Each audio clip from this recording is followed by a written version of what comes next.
O Senhor é o meu pastor, nada me faltará. Ele me faz repousar em pastos verdejantes, me leva pelas águas tranquilas, refrigera a minha alma. Ainda que eu ande pelo vale da sombra da morte, não temerei mal algum, porque tu estás comigo. Certamente a bondade e a misericórdia me seguirão todos os dias da minha vida, e habitarei na casa do Senhor para todo sempre. Amém. Muito bom dia. Que a bênção, que a graça de Deus nessa manhã esteja sobre você e sobre toda a sua família. Não existe uma bênção maior dada pelo céu para nós do que a cada dia, quando nos acordamos, podermos ver o brilho do sol, a respirarmos com saúde, sairmos para as nossas atividades, na certeza de um Deus amigo, presente, companheiro, como um pastor que está ao nosso lado, nos abençoando e conduzindo toda a nossa trajetória. Todos os dias nesse canal nós estudamos um capítulo da Palavra do Senhor. E nessa manhã eu convido você a ter nas mãos a Palavra de Deus no livro de Jeremias, capítulo 43, o versículo 1. Tendo Jeremias acabado de falar a todo o povo todas as palavras do Senhor, seu Deus, palavras todas com as quais o Senhor, seu Deus, o enviará. Um dia, eu e você, diante do nosso Deus, nós iremos testemunhar o quão mal, quão maligno é o pecado, quão terrível foi Satanás em causar todos os males em todos os seres humanos que viveram nesse mundo. Os prejuízos são enormes, são imensos. Hoje nós não conseguimos compreender toda a sua dimensão, mas um dia, do lado do nosso Deus, nós olharemos para trás e veremos quão bondoso, quão misericordioso, quão cheio de graça é o nosso Deus para conosco. Porque o pecado nos destrói, o pecado é um câncer. O pecado, na verdade, nos leva a cada dia para vivermos mais longe do Senhor. Deus está clamando, falando conosco, mas o nosso coração sempre quer fugir da vontade do Senhor. E era isso que acontecia com a nação de Israel. Embora Deus tivesse sonhos belíssimos para o seu povo, Deus queria protegê-los e ampará-los com todas as suas bênçãos, mas os israelitas imaginavam e pensavam que seguir a sua própria vontade era que de fato lhe traria felicidade. E quanto mais caminhavam independente de Deus, mais afundavam nos seus pecados, na sua destruição. Como nós podemos observar no versículo 1 do capítulo que nós estamos estudando nessa manhã, a partir do momento em que o profeta Jeremias recebe de Deus a revelação do Senhor e transmite ao povo integralmente, como ele tinha se comprometido em falar tudo aquilo que Deus queria que ele falasse ao seu povo, os judeus se voltaram para Jeremias e falaram: você está mentindo. Deus não está dizendo para nós para não irmos para o Egito. Esta é a tua vontade. Se nós ficarmos aqui, nós seremos tomados por Babilônia, como aconteceu com os nossos irmãos. O seu desejo é que nós, de fato, possamos ser levados para a Babilônia. Mas, de fato, o coração do povo já estava voltado para fugir para o Egito. Eles não estavam dispostos a ouvir a voz do Senhor. Diante do olhar dos líderes israelitas, quando Jeremias fala para eles, se eles fossem para o Egito, Babilônia iria invadir o Egito, eles não conseguiam acreditar que Babilônia tivesse força para atacar o Egito.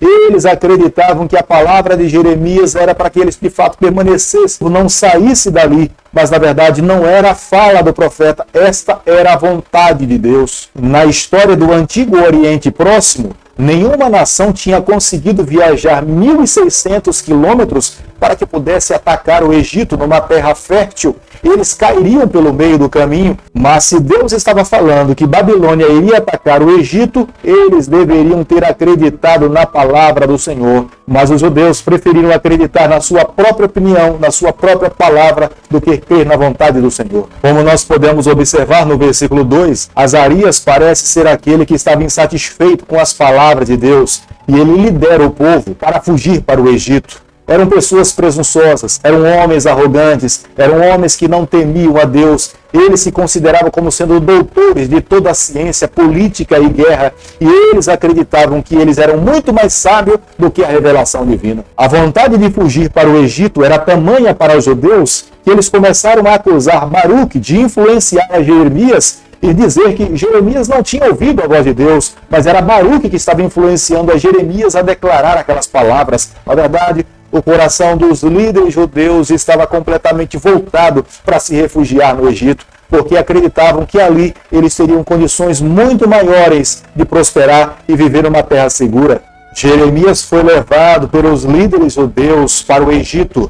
Ali Jeremias concluiu seu ministério profético, morrendo, sendo sepultado no Egito. Mas antes da sua morte, o profeta Jeremias profetizou contra as nações que estavam ao redor de Judá. Jeremias, ainda quando estava em vida, Jeremias profetizou a destruição dos egípcios. Deus revelou a Jeremias falando que o seu povo não deveria permanecer no Egito, porque ele mesmo iria levantar Babilônia para que pudesse destruir os egípcios. E de fato Deus levantou Babilônia e Babilônia invadiu o Egito. E o Egito foi destruído, conquistado pelos babilônicos. Embora o Egito fosse uma terra próspera, mas o Egito era uma terra idólatra, era uma terra que tinha se recusado a ouvir ao Senhor.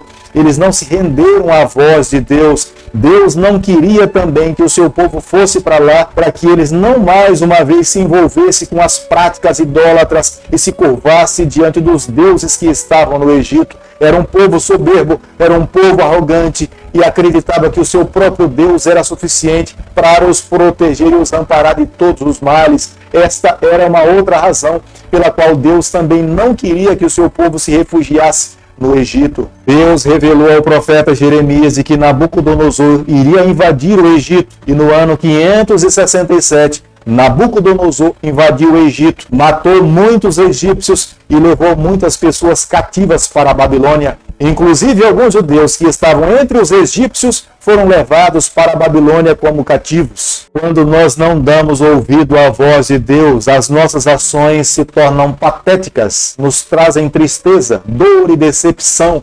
Até quando nós nos humilhamos e nos voltamos para Deus como uma criança e nos humilhamos diante dele e clamamos pelo perdão, pela misericórdia, para que ele nos socorra e nos conduza pelos seus braços. Israel um dia saiu do Egito com mão poderosa, Deus os libertou dali, Deus os colocou numa terra próspera, Deus queria abençoá-los a cada dia, mas nesse momento de crise, eles acreditavam que poderiam se refugiar no Egito. Se tivessem ouvido a voz de Deus, eles teriam sido abençoados, protegidos, amparados e teriam prosperado.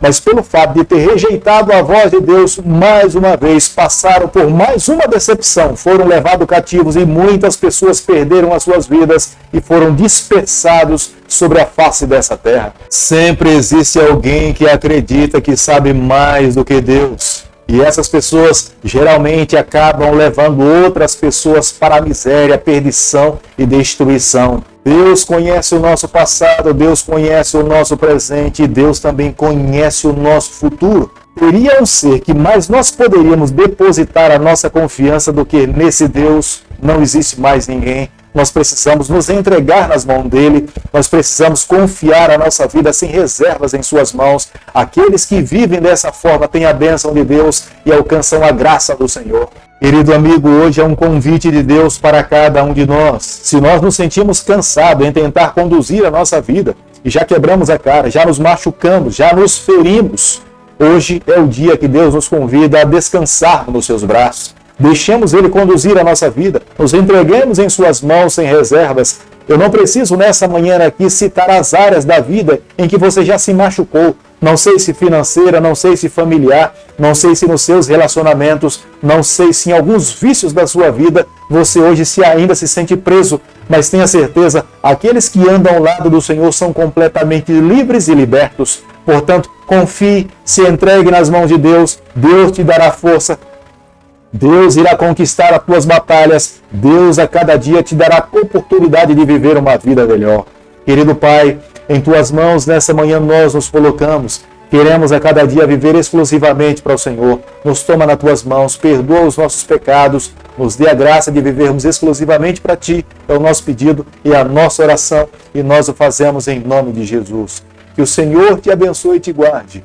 Que Ele faça resplandecer o seu rosto sobre você. Que Ele tenha misericórdia de você. E sobre você, nessa manhã, Ele levante seu rosto e conceda a sua paz em nome de Jesus. Amém.